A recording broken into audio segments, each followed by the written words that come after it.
I'm really excited because I wanted to teach this part of the class because it's not really taught. I don't know many other places at all where it is taught on how to do topology. And topology is one of those things that it is such a huge part of your job in production because you're not, always just modeling stuff and modeling cool things and, blah, blah, blah. A lot of your work is actually doing, production tasks, UVing, topology, naming, getting characters to work between, two characters to work, similarly for surfacing or for rigging so that names are correct, that kind of stuff. So a huge part of this class is going to be on topology. Topology is really one of those things that you have to learn to love to do because it takes up a lot of your time. Once your character is done modeled, topology is one of the most pivotal next steps that you have to master in order to get your character through the pipeline to the next department quickly. And topology is also one of those crucial parts that affects all the other departments because a clean topology will allow your character to animate better when you have your lines flowing in the correct direction and you don't have too much topology that gets in the way. It'll also, having just the right amount of topology will make your character render faster.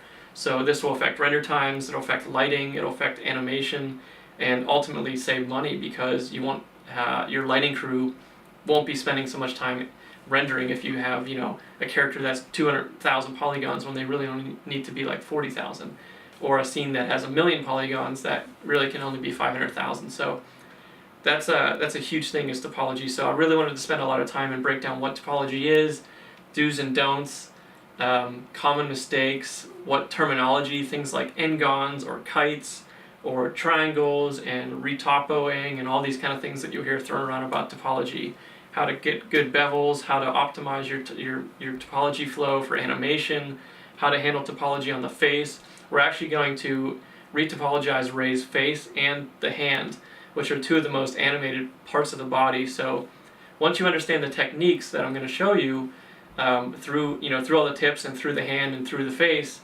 it really will show you guys that learning the fundamentals, you'll be able to master topology after doing it over and over and over again, and then you'll be able to topologize anything. So once you get the fundamentals down, it's like modeling, it's like UVing, which we'll do next week. You really you have to learn the fundamentals of it and why you're doing these things, and then there's a slew of programs that you can retopologize with. Alright, now this is just the Ray skin that I brought in, and I dynameshed it just as if you were sculpting this, as your mesh, and you got it to this point and you wanted to do some Z-remesher on it. So just the general settings over here where you just kind of leave it as default. Let's see what we get. And I'll go ahead and I'm going to run it, and then I'll probably pause and then come back as it's calculating. Alright, and you can see these are the results that we got without symmetry on. That you don't get that nice line down the middle, and it kind of just gives you kind of a crappy result. Let's go ahead and do the same thing with symmetry on, and I'll show you what we get.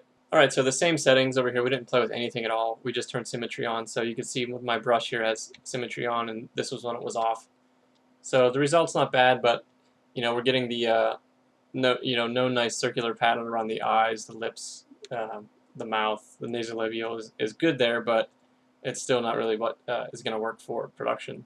Alright, so I just went and I cut off the rest of the body, so we can just do it a little bit quicker here and show you how to use the topology brush to get a little bit better result.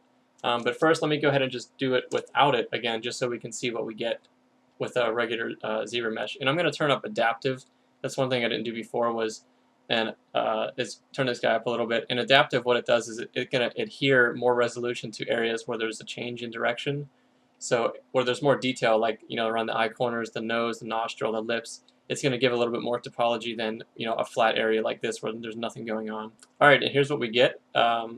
Symmetry's on, so we do get the midline of the model, but you can see that this edge kind of just ends here. We get this weird kind of creasing going around the lip. It's not really what we're going to want for production. So let's go ahead and help it out by undoing that, and I'm going to go to B and hit the letter T for topology, and I'm going to go ahead and use this guy. And then I'm just going to draw a couple lines to tell it, like, hey, this is how I want this to flow. And you're literally just like drawing curves on the model. So I'm going to go ahead and just start from the midline and go outward so that this line goes across. So I want to have forehead wrinkles, maybe going like this. I want to have a circular pattern going around the eye.